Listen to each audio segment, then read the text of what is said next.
আমি সান্ডা খাই মুরগির আন্ডা। ইচ্ছিরে লাগছে বহুত ঠান্ডা।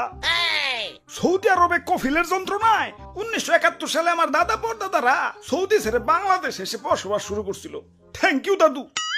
দাদা যদি সৌদি না ছাড়তো এতদিনে তো কফিলের ছেলেবেলের পেটে চলে যাইতাম। সবুজ শ্যাবল বাংলাদেশে খুব রিল্যাক্সে আছি। না আছে কফিলের যন্ত্রণা, না আছে মরুভূমির যন্ত্রণা।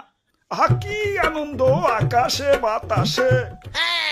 মন্ত্রী, ওই মন্ত্রী, আরে ওই মন্ত্রী। জি জি হুজুর। সারাদিন টিকটক দেখ লইব, রাত সবার কাম করবো কেঠা? তোমার জেঠা। আরে হুজুর দেখেন না, নেট দুনিয়া তো পুরাই ঠান্ডাময়। আপনি তো পুরাই ভাইরাল হয়ে গেছেন। নেটে ঢুকলেই খালি আপনার ছবি। কি কও, তাই নাকি? কিরে ফোন দিল কারা? হ্যালো, কে? সময় টিভি ইন্টারভিউ দিতে হইব।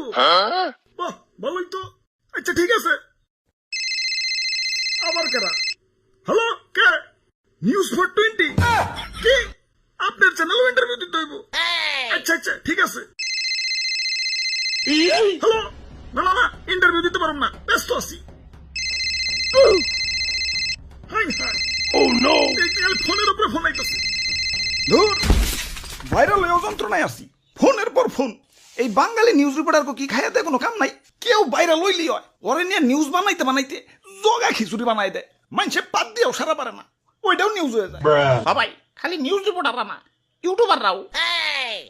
তাই ভাইরাল হয়ে ভালোই লাগতাছে। নিজের পুরো মেগাস্টার ফিল হইতাছে। সাকিব খানরে ফোন দিয়ে ক বরবাদ টুতে যেন আমারে রাখে। আরে হুজুর, খবর কিছু রাখেন। বরবাদ টুতে আপনারা রাখবো, নিশ্চয় রাখবো। তো এই অ্যাক্টর হিসেবে না, খাবার টেবিলের খাবার হিসেবে। হ্যাঁ, দেশে ঠান্ডা ভাইরাল হওয়ার পর থেকে দেশের পাবলিকরাও আমাকে ধরে ধরে খাওয়া শুরু করছে।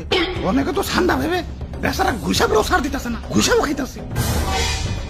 কি সৌদির কফিল কি বাংলাদেশে বললো নাকি? হুজুর, এই মাত্র খবর পাইলাম সুলতান ডাইনে ঠান্ডা বিরিয়ানি চালু করছে। এতক্ষণে কাম হইছে, বংশ তো নির্বংশ হয়ে যাবে।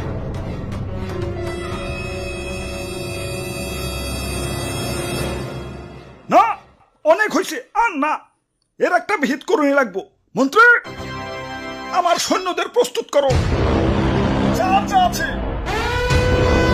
সব কিছু নিয়ে এয়ারপোর্টে হাজির হও। দেশ ছেড়ে পলাই তুইব। গুইসাপ, তোমরাও চলো। যে দেশে ইন্টারনেট নাই ওই দেশে যাবো।